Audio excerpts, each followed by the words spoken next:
নমস্কার। আশা করি আপনাদের প্রত্যেকের প্রিপারেশন খুব ভালো করে চলছে। সামনেই WBSSC গ্রুপ সি পরীক্ষা। আ বিভিন্ন রকম ডেটগুলো আমরা দেখতে পাচ্ছি। হয়তো ফেব্রুয়ারিতেই হয়তো পরীক্ষা হবে, ফেব্রুয়ারি কি মার্চের শুরুর দিকে। এছাড়া একগুচ্ছ নোটিফিকেশনও বেরোচ্ছে, ক্লার্কশিপ, মিসলেনিয়াস। তো এই সমস্ত পরীক্ষাগুলোতে ইংলিশ একটা ক্রুশিয়াল পার্ট বহন করে।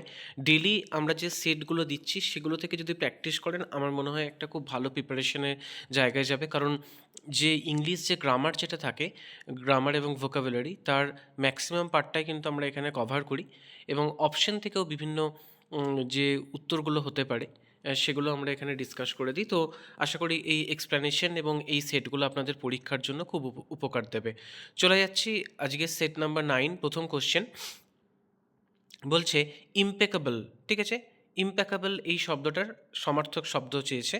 তো প্রথমে আপনারা কোশ্চেনটা দেখে নেন এবং তারপর আমরা উত্তরে চলে যাচ্ছি। ইমপেকেবল মানে হচ্ছে এর সঠিক অ্যান্সার কী হবে না ফল্টলেস, ঠিক আছে? ইমপেকেবল মানে হচ্ছে একদম ভুল ত্রুটি কিচ্ছু নেই, নির্ভুল বা নিখুঁত, ঠিক আছে? তারা ফল্টলেস যেটা আছে সেটা হবে। এছাড়া এখানে দেখুন বেশ কিছু মানে ছিল। কেয়ারলেস মানে তো আমরা জানি অসাবধানী, অর্ডিনারি হচ্ছে সাধারণ এবং ডাউটফুল হচ্ছে সন্দেহজনক। তার মানে এটা ফল্টলেসটাই হচ্ছে এর সঠিক উত্তর। পরের কোশ্চেন কি বলছে? ক্যান্ডিড। এই ক্যান্ডিডের অপোজিট কি, ঠিক আছে? ক্যান্ডিড বলতে দেখবেন এই শব্দটা খুব পরিচিত, ক্যান্ডিড ফটো বলে না, ঠিক আছে? তাহলে ক্যান্ডিড মানে কি না, ক্যান্ডিড মানে হচ্ছে সোজাসাপটা বা অপকট, ঠিক আছে? অর্থাৎ আমরা যখন ক্যান্ডিড ফটো বলছি তার মানে কি না, আমি কোনো পোজই দিচ্ছি না ক্যামেরাতে, জাস্ট একটা ন্যাচারাল আমার একটা ছবি তুলে দিল। আমরা যেটাকে ন্যাচারাল ছবি তুলে দিল এরকম একটা বলি না, সেটাই হচ্ছে ক্যান্ডিড, ঠিক আছে? ক্যান্ডিডটা দেখবেন খুব ইনস্টাগ্রাম বা এইসব জায়গাতে খুব একটা প্রচলিত শব্দ। যাই তো যাই হোক, তো এখানে কি না ডিসাইডফুল যেটা আছে তার মানেই হচ্ছে কি না এখানে ধোঁকাবাজ, এবং ফ্র্যাঙ্ক, সিনসিয়ার, অনেস্ট এগুলো দেখুন পরপর মানে হচ্ছে সত্যবাদী, খোলামেলা বা অপকট, ঠিক আছে? তাহলে এখানে সি হবে সঠিক উত্তর। পরের কোশ্চেন কি বলছে না, এখানে এরার কারেকশন বলেছে। কি বলছে? By the time the train reach we have been waiting for 2 hours, তাই তো? তাহলে এটা সেন্টেন্সের গঠন থেকে দিয়েছে। তাহলে দেখি কোন উত্তরটা নেবে। দেখুন উই হ্যাভ বিন ওয়াচিং যে শব্দটা আছে সেটা কিন্তু হবে না। কেন হবে না? না বাই দ্য টাইম এবং পাস্ট যখন আছে তখন সেখানে পাস্ট পারফেক্ট ব্যবহার করা হবে। তাহলে এখানে উই হ্যাভ বিন ওয়েটিংয়ের জায়গায় কী হবে?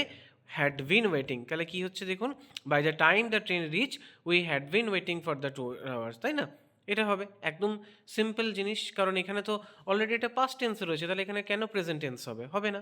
বেশ, পরের question. She is an university professor with specialization on medical history. তাহলে কোন জায়গাটা ঠিক হবে? ইউনিভার্সিটির আগে আমরা সবসময় জানি যে অ্যান ইউনিভার্সিটি হয়, ঠিক আছে?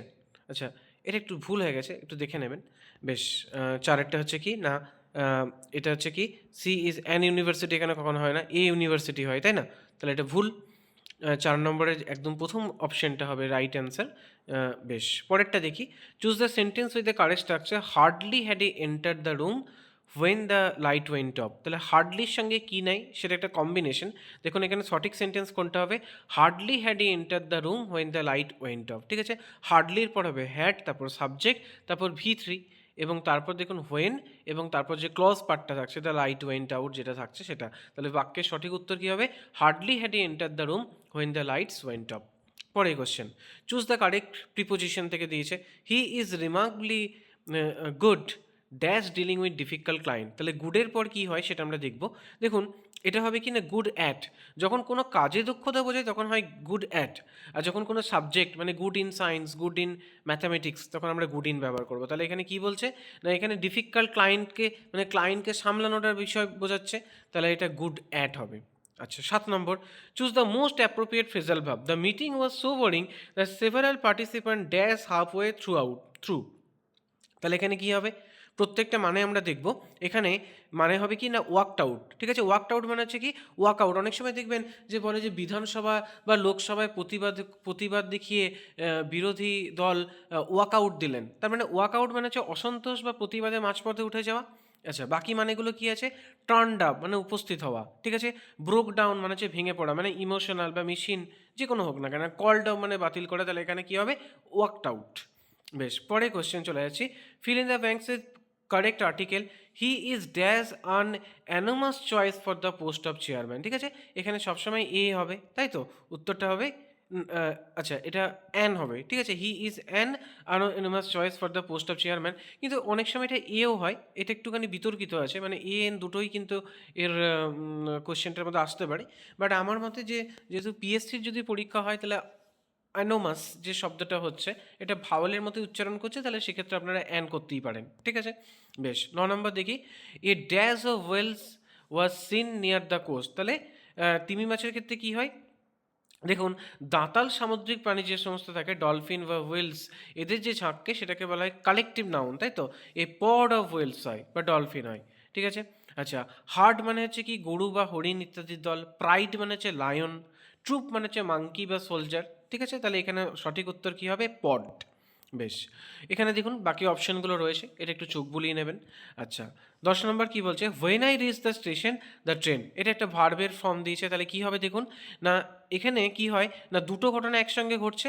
তাহলে হোয়েন আমি যখন স্টেশনে এসেছি তখন ট্রেনটা চলে গেছে। তাহলে যে ঘটনাটা আগে হয়ে গেছে, ঠিক আছে, সেখানে কি আমরা বসাবো? Had already left. ঠিক আছে?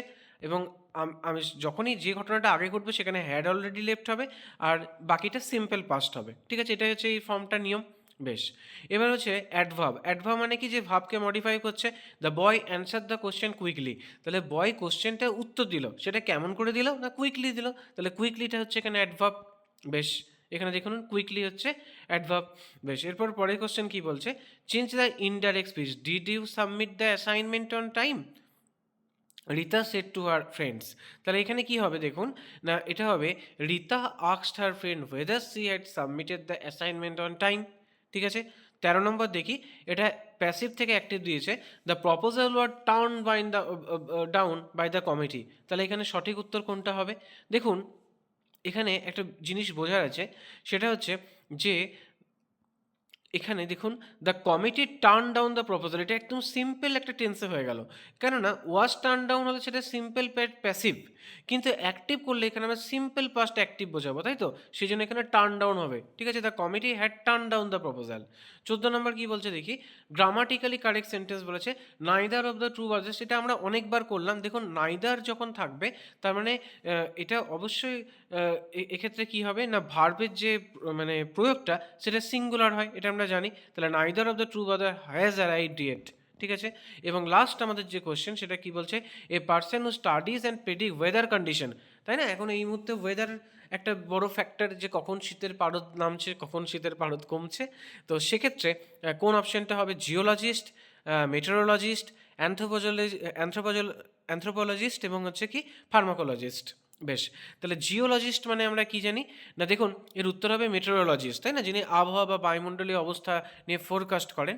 আর জিওলজিস্ট মানে হচ্ছে ভূতত্ত্ববিদ। অ্যানথ্রোপোলজি যিনি পড়ান মানে হচ্ছে নৃতত্ত্ববিদ, মানব সভ্যতা সংস্কৃতি নিয়ে যেটা আছে অ্যানথ্রোপোলজি। ঠিক আছে? অ্যানথ্রোপোলজি একটা খুব জনপ্রিয় অপশনাল সাবজেক্ট ডব্লিউবিসিএস এর। তো অ্যানথ্রোপোলজিস্ট যাকে বলা হচ্ছে সে হচ্ছে নৃতত্ত্ববিদ, এবং একটা হচ্ছে ফার্মাকোলজিস্ট যিনি ওষুধের কার্যকারিতা এবং প্রভাব নিয়ে গবেষণা করেন। ঠিক আছে? তাহলে এই ছিল আজকের সেট।